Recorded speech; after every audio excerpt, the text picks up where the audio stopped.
Hello and welcome to Gotham City Knights. This is a channel focused on all elements of Batman Miniatures Game of 3rd Edition from Knight models. This specific series is focused on giving new and returning players to the game the tools and information to approach their first few games of Batman Miniatures Game of 3rd Edition. I'm Kaiwas and let's dive into this video's topic.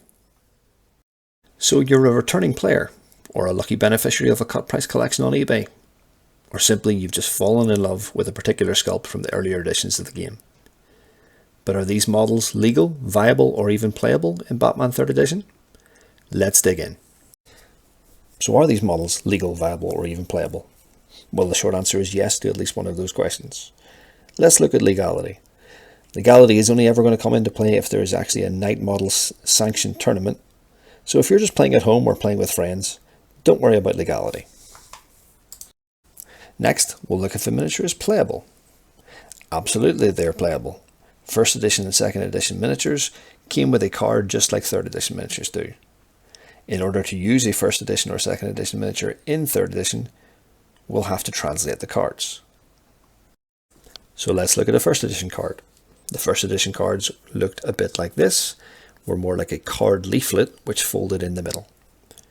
In order to translate these to third edition, all we have to do is look at the movement stat and change this to match the third edition version. To do so, multiply the movement stat on the old card by 2 and add 4, giving you the new base movement. All of the traits that are listed on the first edition card will still be viable, but you'll have to look up the new rules for each trait in the compendium that Knight Models has on their Dropbox. Next, we'll look at a second edition card.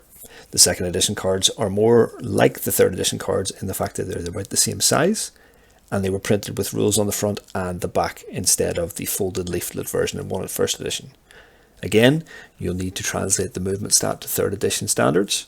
Again, same formula, multiplying the old movement stat by 2 and adding 4 inches to give you your new base movement. Again, all of the traits that are on the second edition cards will have new and updated rules that you'll have to check the new compendium for. Please ignore any printed rules on the back of the second edition card when using it in third edition. So we've established that while these miniatures might not be officially legal, but they are definitely playable with a slight adjustment to the card, let's look at if they're viable.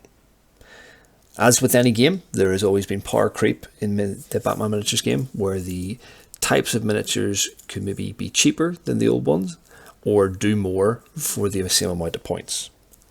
This means that the first edition and second edition miniatures might feel a little outdated and underpowered when playing the minigame of Batman 3rd edition, but there are definitely some interesting and odd combinations that the traits that the old ones have that the new ones might not, so it's well worth looking into it. Obviously, as with any two-player miniatures game, you should always make sure your opponent is comfortable with what you're fielding and what you're doing whenever you play a game. If a miniature is not on the official rules, your opponent might take issue with that, and it might be something that they didn't expect to come up against on the table. So it's always better to check in advance. Over the different iterations of Batman, there have always been archetypes that Knight Models have been making in their miniatures. For example, Cop with Taser, or Soldier of Fortune with Assault Rifle. If you have maybe a first edition miniature which has been re-implemented into a new version in third edition, consider using the old miniature to proxy the new one and printing off the new card off the website. Again, please consider checking with your opponent before you put them on the table to make sure they understand what they're facing. The one exception to everything I've pretty much said so far is that Magic users and speedsters have not yet been implemented into third edition and gotten their time in the sun, so it may be best to avoid those types of models for the meantime. There are homebrew rules that have been created by members of the community that you can find if you join the Arkham Rejects Discord channel and ask there. If what you're looking for is a third edition version of the model's cards with new traits and movement stats explained on the card, the community has been making these as they go. And again, you can check in the Arkham Rejects Discord channel to find what has been done so far. The last point I'll make is that the online Batman miniature game list builders only have been updated so far to include those miniatures that are legal for third edition. So if you want to play any miniatures that are not in that legal list, then you'll have to leave a gap in your list in funding and reputation in order to fit the old miniatures. Thanks for listening and watching, folks. I hope that this encourages you to put some of your old miniatures back out on the table again and get some use out of your entire collection. If you have any questions, please leave a comment down below. Keep watching the series to learn about all the elements of Batman Miniatures Game 3rd Edition. And if you have friends interested in the game, please consider sharing this series to them. If you want to see us put all this into action, check out our Battle Report series, where we usually post a battle report between myself and my colleague Salandra once every 2 weeks. We also hope to start putting out tactics, strategy and miniature spotlight videos to continue the discussion and showcase this great game.